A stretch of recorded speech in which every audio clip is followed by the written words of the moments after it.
What's up, guys? AC Card Shark back again. With Pixel Sandwich. All right, and we're on episode 4 of the Shark and Pixel Show. Today we're reviewing Yakuza 3, put out by Sega for the PS3. I'm warning everybody up front, I am a huge Yakuza fanboy. So, fanboy fanboy haters beware. And I'm kind of new to the series. I actually never played 1 and 2, so... Blasphemy. Yeah.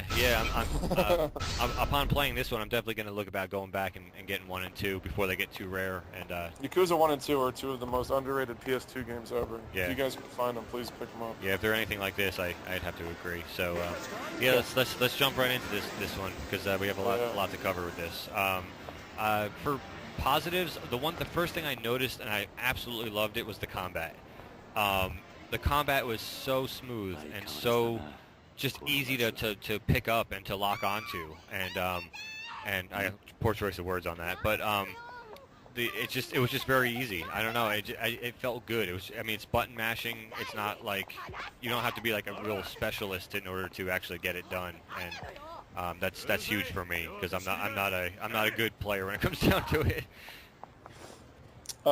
So pretty much, for those of you guys that haven't played a game like this, the best way to describe it is a beat 'em up with RPG elements. Right. So they always take place in Japan or like Tokyo and places around there, and it's open world, so you can run around and do missions and things. But you'll actually have random battles, just like a traditional RPG, when people will want to fight you in the middle of the street. And then the camera goes back and it starts to feel almost like a Streets of Rage, Final Fight, Double Dragon kind of game. But the loves of my life, those games. Yeah, and you can pick up weapons and there's special moves, and you can, with every enemy that you kill or defeat, your experience goes up and you can get stronger and earn more moves. So that's pretty much what the game is in a nutshell. Yeah, it's like an RPG, but with that like side-scrolling button mashing kind of element mixed into it. And it does feel a little bit like Shenmue, which is probably another reason why I love it so much. Yeah, it really does, and I guess it's also probably because it takes place in Japan and stuff too. Although he was in Hong Kong, wasn't he? Yeah. So Sega was not going to release this game in the States because the first two sold like dog shit. Yep. And one of the reasons why they lost so much money on the first Yakuza was that they spent a lot of money getting these celebrity voice actors for the first one, and it really sounded out of place with all these Japanese people on screen, but they had American voices saying "fuck you, eat my shit," stupid stuff like that. Yeah, I could see it. So when they decided to not pump all the money into that and just use Japanese voice actors, I actually thought it was a lot more authentic. Absolutely. Of course, you have to read more in the second and third Yakuza games, but I think it feels more authentic for sure. And honestly, dude, like when I first started playing 3, now again, keeping in mind this is the first time I've ever played a Yakuza game. Yeah. At first, I was actually kind of mad that there were subtitles. And You're not going to be the only one. Right, of course, and I'm not the only one who just started with this release either, I'm sure. Yeah. And at first, I was like, what is this bullshit? If I wanted to read, I'd pick up a book. Yep. Honestly, maybe 10 minutes in, I didn't even realize that I was reading.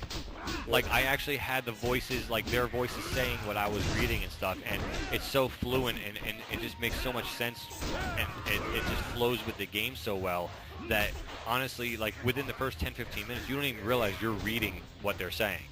The story is so good that you're thinking about the story and the plot. You're not thinking about the having to read what's going on. Exactly, yeah, because at first I saw the subtitles, I'm like, oh, maybe that's just the intro, and I'm like, no, this is the whole game, and I was like, oh, crap, because I'm not a big fan of just sitting and reading, and then I realized, like I said, it was almost like I didn't even realize I was reading anymore, like I felt like they were actually speaking English to me, and it was actually kind of crazy, like I didn't think that was going to happen, and I'm really glad that it gelled like that, because, I really am enjoying it, but, the other thing that I noticed too was I'm a big fan of maps in games because I get lost really easily. Yes, you do. Yeah, I'm horrible, man. Like I couldn't find my way out of a paper bag, and like in Borderlands, that's why I was never the driver because I'd run right into a wall or my job. Yeah, I'm the gunner. I like to blow shit up. So it's fine with me. The maps in Yakuza, I almost said Shenmue. That was weird.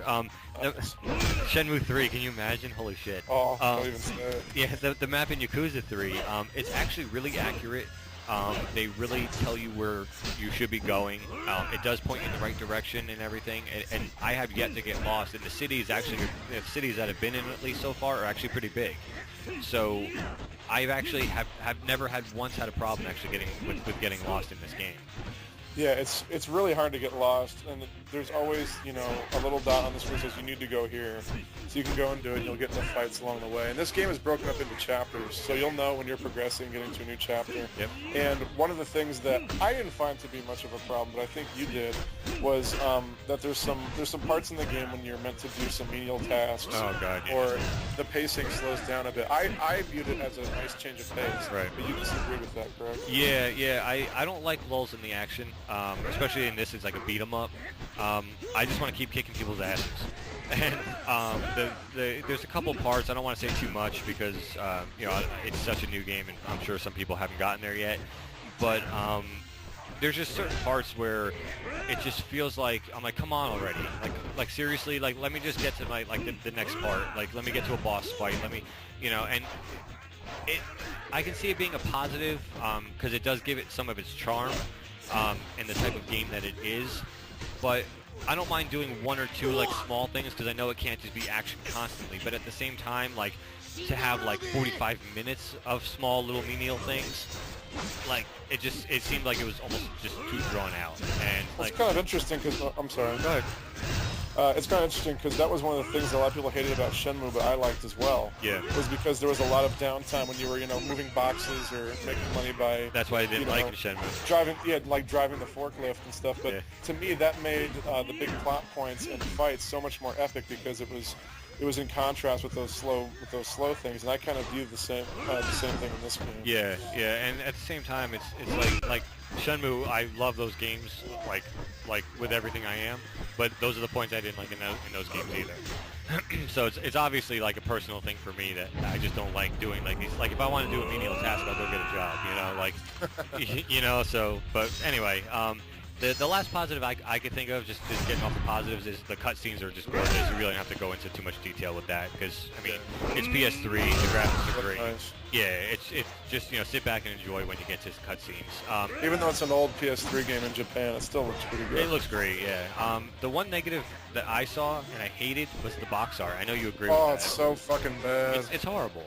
It's like they don't want people to buy it. Yeah, it's really bad. Like if you didn't know what Yakuza 3 was and you look at it on the shelf, you're like, well, fuck this. I don't want to play that It's game. like it's just a picture of half of his face. Yeah, like if you guys have a chance, look back and find the box art for like the first two.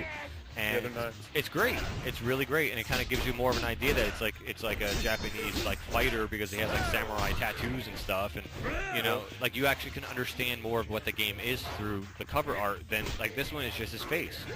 And I'm very scared that this game is not going to sell just like the others, and we'll never get Yakuza 4. Which releases in Japan soon, you said, right? Yeah, so I really want you guys to really try this. At least rent it, and I think if you rent it, you'll end up buying it because it's fantastic. Yeah, and guys, if you buy it, I know we're getting ahead of ourselves, but if you buy it, please buy it new.